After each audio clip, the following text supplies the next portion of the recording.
Adnan water tank लाए हैं खास एंटी बैक्टीरियल वाटर टैंक्स, जिससे आपको मिले शुद्ध पानी हमेशा। Adnan water tank, safe and healthy water storage solution. अस्सलाम वालेकुम नाज़रीन, आइए डालते हैं देश और दुनिया के खबरनामे पर।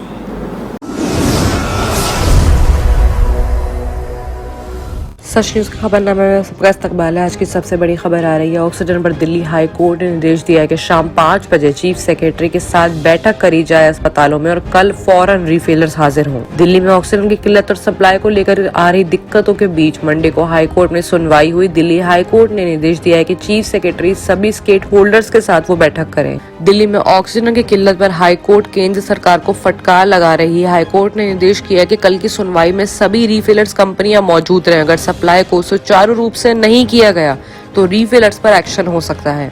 हाई कोर्ट ने यह भी कहा है कि बैठक में जो फैसला हो उसे कल अदालत को फौरन इन्फॉर्म किया जाए। इसी दौरान हाई कोर्ट के सॉलिसिटर जनरल तुषार मेहता ने कहा कि जब इनॉक्स दिल्ली में 105 मीट्रिक टन ऑक्सीजन की सप्लाई कर रही थी तो आपने 85 मीट्रिक टन क्यों कर दी। जस्टिस सांधी ने कहा कि ऑक्सीजन टैंकरों को रास्ते में क्यों रोका जा रहा है। इस पर तुषार मेहता ने कहा कि इसको हम संज्ञान में लेंगे, उन टैंकरों को ग्रीन कॉरिडोर भी देंगे। इतना ही नहीं, कोर्ट ने यह भी कहा है कि जो उसकी जानकारी देगा कि टैंकरों को कौन रोक रहा है उसके खिलाफ आपराधिक मुकदमा भी दर्ज किया जाएगा। वहीं अगली बड़ी और अहम खबर भी दिल्ली से आ रही कि दिल्ली में 500 बेड का कोविड इमरजेंसी अस्पताल खुल गया है, जहां पर दिल्ली में कई अस्पताल ऐसे हैं जहां पर बेड्स और ऑक्सीजन की किल्लत है। बेड्स की किल्लत के बीच मंडे को सुबह एक राहत भरी खबर आई है। दिल्ली के छतरपुर में सोमवार को Sardar Patel Covid care centre की शुरुआत हो गई है। इस कोविड केयर सेंटर में 500 ऑक्सीजन बेड्स की सुविधा है, जबकि यहाँ पर 200 आईसीयू बेड्स की सुविधा को भी जल्द ही शुरू कर दिया जाएगा। इस कोविड केयर सेंटर के जो संचालन है उसकी जिम्मेदारी आईटीबीपी के हाथ में है। दिल्ली के मुख्यमंत्री अरविंद केजरीवाल ने सोमवार सुबह यहां का दौरा किया और तैयारियों को जायजा लिया पूरी तरह से। अरविंद केजरीवाल ने कहा कि यहां 500 बेड्स की सर्विस आज से शुरू हो गई, जबकि बाकी बेड जल्दी ही शुरू कर दिए जाएंगे। यहां 200 आईसीयू बेड्स की सुविधा भी की जा रही है। केंद्र सरकार की ओर से मेडिकल स्टाफ देने के लिए शुक्रिया। वहीं अगली बड़ी खबर आ रही है यूपी से, जहां पे एसडीएम ने बाइक सवार नाबालिग को थप्पड़ मारने शुरू कर दिए। लॉकडाउन में वो बाइक से बाहर निकल रहा था। उत्तर प्रदेश के महोबा जिले की एक वीडियो तेजी से वायरल हो रही है, जिसमें एसडीएम ने एक नाबालिग बाइक सवार लड़के को थप्पड़ मार रहा है। वीकेंड लॉकडाउन में 2 नाबालिग लड़के बिना मास्क लगाए बाइक पर घूम रहे थे। इन्हें घूमते देखकर एसडीएम सौरभ पांडे को गुस्सा आ गया। उन्होंने बाइक से जा रहे नाबालिग के शोर को रोककर उसे थप्पड़ लगाया। ये मामला समतनगर का बताया जा रहा है।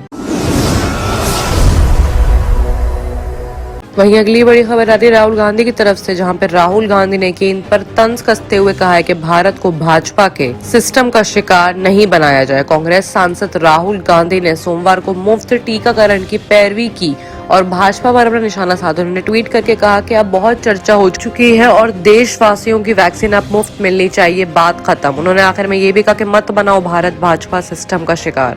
दरअसल राहुल गांधी और कांग्रेस पिछले कई हफ्तों से ये मांग कर रहे हैं कि देश के सभी नागरिकों को मुफ्त टीका उपलब्ध करवाया जाए। बता दें कि इंस्टीट्यूट ऑफ इंडिया की ओर से कोविशील्ड टीका राज्य सरकारों को 400 रुपए खुराक पे मिल रहा है, जबकि निजी अस्पतालों में 600 रुपए खुराक पे मिल रहा है और केंद्र सरकार को 150 रुपए खुराक पे मिल रहा है। वहीं अगली बड़ी खबर आ रही है बंगाल से, जहाँ पे ममता बनर्जी ने मतदान यानी कि वोट करने की अपील की है। ममता बनर्जी ने कहा कि कोरोना की चिंता ना करिए, वोट डालने की अपील की है। ममता बनर्जी ने देश की जनता से कहा है कि मैं आपकी पहरेदार हूं। उनका कहना है कि अधिक से अधिक यानी कि ज्यादा से ज्यादा संख्या में वोट पहुंचाकर आप लोग हमारी सरकार को चुनिए। मुख्य सचिव को कोरोना मरीजों के लिए अलग अलग व्यवस्था बनाने को भी कहा गया है। रविवार को शाम मुर्शिदाबाद जिले के बहरामपुर में वर्चुअल रैली को संबोधित करते हुए मुख्यमंत्री ममता बनर्जी ने कोविड से बिगड़ते हालातों को लेकर केंद्र सरकार पर जमकर निशाना साधा है। ममता ने कहा कि देश में कोरोना का नियंत्रण करने के लिए अस्पतालों में ऑक्सीजन बेड, दवाइयों का इंतजाम नहीं किया गया। अपने देश को छोड़कर 80 देशों में वैक्सीन को भेज दिया गया। यहाँ की जनता वैक्सीन के लिए इधर उधर भटक रही है।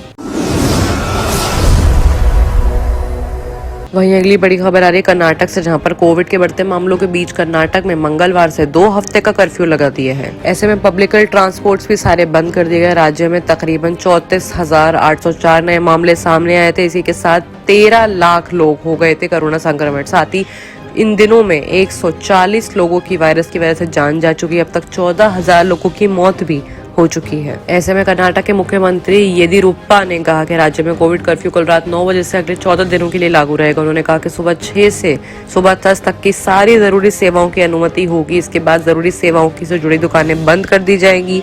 कर्फ्यू के दौरान पब्लिक ट्रांसपोर्ट नहीं चलेंगे। सिर्फ कंस्ट्रक्शन, विनिर्माण और कृषि क्षेत्रों से जुड़े लोगों को काम करने की इजाजत मिली है।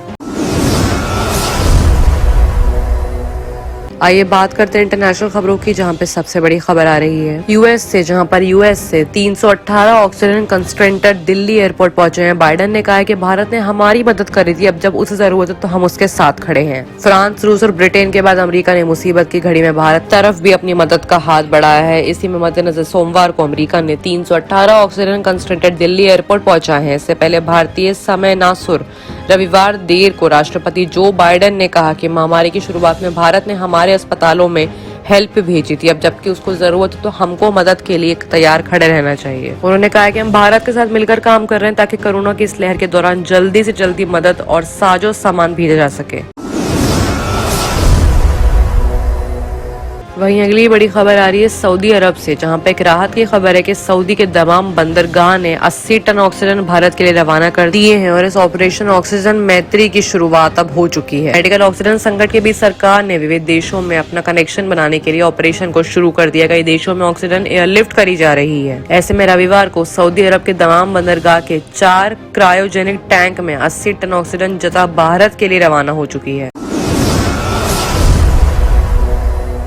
वहीं एक और बड़ी खबर आ रही है कि कोरोना की जंग में यूएई ने बढ़ाई भारत के लिए हिम्मत। तिरंगे के रंग में रख दिया है उन्होंने अपना बुर्ज खलीफा।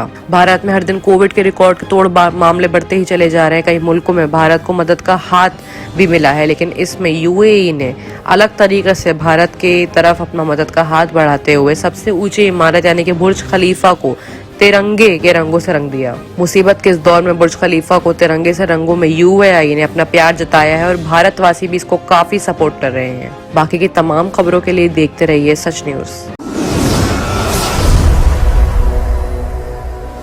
अदनान वाटर टैंक लाए हैं खास एंटी बैक्टीरियल वाटर टैंक्स। इसके 4 लेयर जो आपके टैंक को रखे 100% यूवी प्रोटेक्शन, जो टैंक में बैक्टीरिया पनपने न दे, जिससे आपको मिले शुद्ध पानी हमेशा। अदनान वाटर टैंक पानी को रखता है सेफ और हेल्दी हर मौसम में। अदनान वाटर टैंक्स ने प्रदूषण और जरासीम से पानी को बचाने के लिए थ्रेडिंग लॉक लिड सिस्टम की शुरुआत की है। Adnan heavy duty water tank को इसके गुणवत्ता, मजबूती, टिकाऊ और खूबसूरती के लिए भारत भर में पसंद किया गया है। अदनान वाटर टैंक अपने ग्राहकों को 100% संतुष्टि प्रदान कर रहा है और ये हमें बताता है कि ये भारत के कई हिस्सों से जुड़ा हुआ है। Adnan water tank, safe and healthy water storage solution.